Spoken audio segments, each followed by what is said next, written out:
But for now, Super Sam is in with us. Hello. And Sam, did you do your homework in that little bit of a break there? Did you to look the film up I told you about? Yeah, I did. You did watch it? Did you watch any parts of it? No, I've been busy preparing for this next piece of radio. Ray, you're in a really mischievous mood today, aren't you? You're naughty when Al's not here. A story that's been doing the rounds on social media. Let me go and stand in the corner. Put my hands on my head. Face the wall. Naughty. A story that's been doing the rounds on social media over the past 48 hours is a lad's dream to see his hero Cristiano Ronaldo play has been stopped 3 times and cost his dad over £3,000.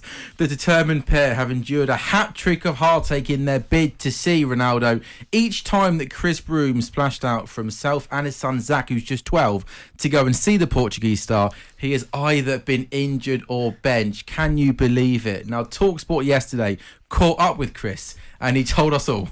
First trip was out to Italy when Ronaldo was at Juventus.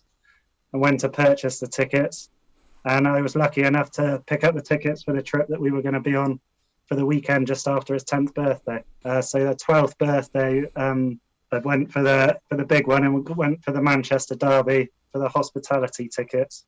Obviously, that didn't end as I was hoping it did, and I was lucky enough because of the plight I've had. A friend of a friend who's a season ticket holder managed to get me 2 tickets for the Leicester game last week, so that's the 3rd attempt. Just reading the papers and things, a game in Italy, I heard it was just because they were playing a bit of a lower opposition. So I think they decided to arrest him in between games. I was quite confident he'd be playing that. So I think if he had scored in that, it might have been some kind of record for the most amount of goals in consecutive games. So going out there, I was really confident he was going to play. The Manchester City game was a bit of a... I'm not sure really what happened there. I know he disappeared off to Portugal. I'm not sure what the reasoning was. I'm assuming some kind of injury. And then the Leicester game this week was put down to illness. So, yeah, a whole lot of bad luck. Obviously, it went in the paper. I thought it was going to go in the local paper. I was told it was going in the Sun. I certainly never expected to be on page 3 of the Sun. And it's blown up crazy. So, yeah, anything that comes of it is a bonus. But it's amazing what's happened today, really. How's you like Raymondo? What a 3 shame, times. what a shame. Oh, it cost him over £3,000 as well. Well, he still watched the game though, didn't he? Yeah, but that wasn't the point though. The point was he was desperate. His son was desperate to see his idol Cristiano Ronaldo play football. Yeah. How about this, by the way? I've never gone to a game specifically to watch one player. I always wanted to go and watch the great Barcelona team under Pep Guardiola, which I was able to do. But Ben, who works on The Breakfast Show, he's obsessed with everything South American. He's a massive, massive Lionel Messi fan. Twice he went out to Barcelona to watch Lionel Messi. The first time got his tickets, got his flight, injured.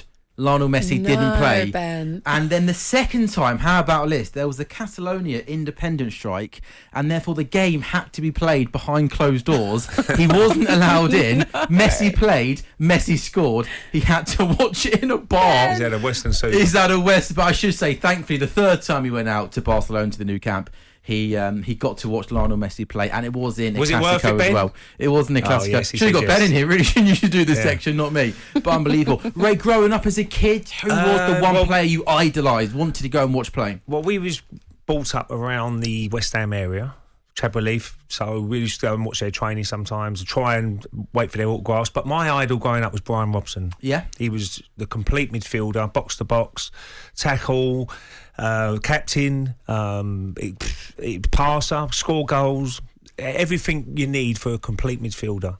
So he was my idol growing up. I saw every Manchester United fan out there who used to watch Brian Robson would say, what a player. What a guy as well, great guy as well. Ray was my idol growing up. And no, it's true. It's true. I promise you. Is that honestly? Is it genuinely true? Yeah, it's genuinely true. Him and Dave Seaman. How much are you? I met him when we've talked about this before. It was '98, wasn't it? When I was really little, and then after that, in my whole career for about 10 years that I worked in football and in sport. He was the one that I hadn't met and I hadn't worked with, and it was always like sliding doors moments. And I saw you in Sky once, and I usually went up the stairs, but for some reason on that day I took a left, and as I took a left I looked up and you were coming down the stairs, and I was like, oh, can I turn around? And I was too embarrassed to do it and go and get a photo, so I didn't do it. That's very nice. Yeah. Oh, how about that, Ray? And then I met him in Portugal. And now you get to present And now 2 look breakfast shows with Ray Parker. Look at How us now. awesome And is she's that? got to come for a debrief today as well. Yeah. Are you? Do you know Have you ever what? been on a All the debrief? best. Yeah, good luck, Laura. Of course, I've been on a debrief. They don't let me go on them. Yeah, of course. Yeah, not, 'cause 98 was a you're good side, underage. Arsenal. Very good side. It was. Arsenal was a very good side in 1998. They could give probably the Invincibles a real game. I'm being honest. Why Some do they? top Do you players. think they don't get enough credit because of the Invincibles? No, not really. Oh, I think we're the every Invincibles. single guy, that was a fantastic season. The first real Premier League for Arsene Wenger, wasn't it? So That was a double. and you had the famous back 6, I call them. But I know it's a back 4, but I don't call it the 4 because Martin Keown and David Seaman's got to be involved in the back 6. And then you had Petit, Vieira, Overmars, what a player he was.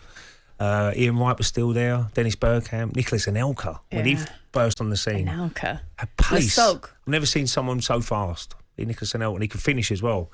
It was a shame that he left so early, really, for Arsenal's point of view. But they brought in Henry instead, so that wasn't a bad move in the end. Did Did he fall out It wasn't a bad with? move. Did he fall out with Wenger? No, I think he just the offer to go to Real Madrid was too hard to turn down from his brother's point of view. He was looking at the pound notes as well. His brother if I'm was being his honest. agent, wasn't he? Well, Arsenal bought him for £500,000, and they sold him for 23.5 million.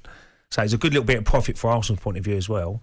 But he just, it's hard. Sometimes it's hard to turn down a club like Real Madrid. And at that time, he thought, well, this is the move for me. But he played for how many clubs did he play for? Nicholas Anelka. And there's a little quiz question for you. How many? I'm going to go 9. I'm going to go more than that. Go and have a look. Oh, do you know the answer? I don't know the You answer. know the I think it's going to be a lot more I than don't that. know. I think it's going to be a lot more than that. talkSPORT Breakfast with Laura Woods. Monday to Wednesday mornings 6 till 10. On AM, on DAB, via the talkSPORT app and on your smart speaker. talkSPORT.